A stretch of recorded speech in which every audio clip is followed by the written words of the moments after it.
Zaporizhzhia पर Ukraine का बेहद खतरनाक प्लान।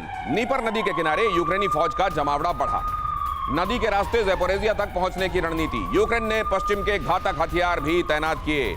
नीपर नदी के किनारे यूक्रेनी फौज का जमावड़ा बढ़ा।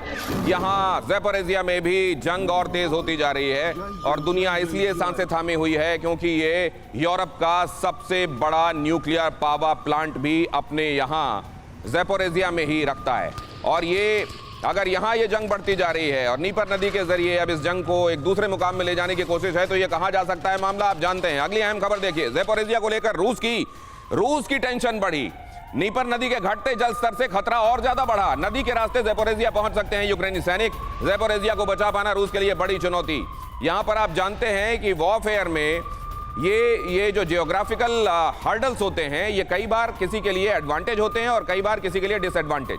यहां पर ये नीपर नदी और ये सिर्फ 1 एकड़ जमीन पर कृषि करके हर महीने 1 लाख तक कमाते हैं।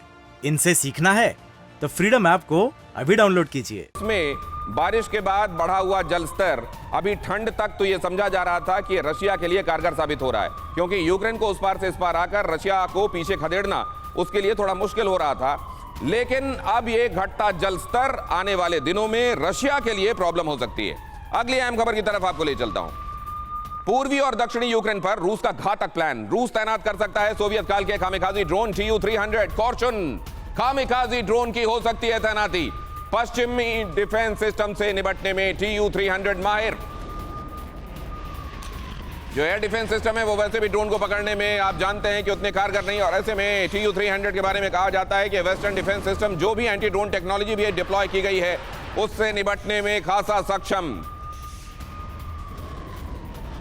रूस की ड्रोन तैनाती की वजह बहुत जल्दी से जरा ये देखते हैं और उसके बाद चलते हैं अपने मेहमानों के पास। रूसी एरोस्पेस फोर्सेस की असमर्थता, ये एक बड़ी वजह। जरा देखिए, रूसी पश्चिमी देशों के ताकतवर डिफेंस सिस्टम ये एक बड़ी चुनौती है। इसीलिए ड्रोन के बारे में क्यों फोकस किया जा रहा है इसकी वजह मैं आपको बता रहा हूं।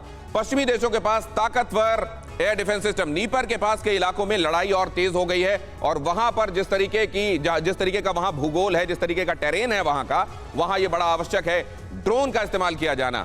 नीपर नदी के बारे में मैंने आपको बताया, वहां की स्थितियां वो क्यों ड्रोन के इस्तेमाल के लिए रशिया आने वाले दिनों में। और इसीलिए मैं आपको बता दूं ये जो अनमैन्ड आर्म्ड व्हीकल्स हैं उनके इस्तेमाल के संदर्भ में इस कदर संजीदा है अब रूस कि उसने यूनिट्स बना दी हैं अपनी आर्मी के अंदर।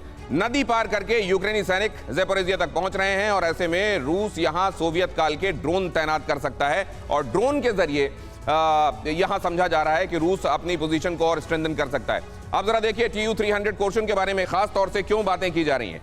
ये खास तरह का ड्रोन, ये कामिकाज़ी ड्रोन जो कि 3000 किलो का बताया जाता है, इसका वजन 500 किलोमीटर की ऑपरेशनल रेंज, स्पीड ये करीब 1000 किलोमीटर प्रति घंटा, और ये देखिए इसकी ताकत 100 मीटर का इलाका ये तबाह कर सकता है, रेडार को आसानी से चकमा दे सकता है। उड़ान की न्यूनतम ऊंचाई 50 मीटर है। बहरहाल ये क्या बहुत देर कर दी है ये बात समझते रशिया ने, या असल में ड्रोन टेक्नोलॉजी जितनी इवॉल्व है और रशिया उसके साथ जितना कैचअप कर पाया है उसमें ये समझना और अब भी करना ये रशिया के लिए इस जंक्शन में भी फायदेमंद होगा। इसको कैसे देखा जाना चाहिए मनीष? कि आज के वॉरफेयर में सबसे खतरनाक हथियार अगर कोई है तो वो ड्रोन है। हमने देखा कि ड्रोन के जरिए कैसे मार्कोव वॉरशिप को क्षति पहुंचाई गई थी या मस्कोवा को नुकसान पहुंचाया गया था। तो आज की तारीख में मैं टैंक से या किसी फाइटर जेट के मुकाबले ड्रोन को सबसे खतरनाक हथियार मानता हूं। आज भी हमने अपने दर्शकों को कुछ विजुअल्स दिखाए थे कि कैसे टैंकों पर मौजूद सैनिक ड्रोन को देखने के बाद भागे भागे फिर रहे थे। तो कोई टैंक काम नहीं आने वाला ड्रोन के लिए। लेकिन हाँ, रूस को भी यह एहसास हुआ कि अब टैंक के बजाय ड्रोन पर फोकस करना है। शुरू में उनके पास बहुत ज्यादा ड्रोन नहीं थे तो उन्होंने ईरान से भी मंगाए थे। मैं कुछ ऐसे लोगों से मॉस्को में मिला जो ड्रोन बनाते थे। हाँ। उनका कहना था कि पहले हमें भाव नहीं दिया जाता था और अब हमें रशियन आर्मी पूछा जा रहा है। ये सिर्फ 1 एकड़ जमीन पर कृषि करके हर महीने 1 लाख तक कमाते हैं। इनसे सीखना है तो फ्रीडम ऐप को अभी डाउनलोड कीजिए।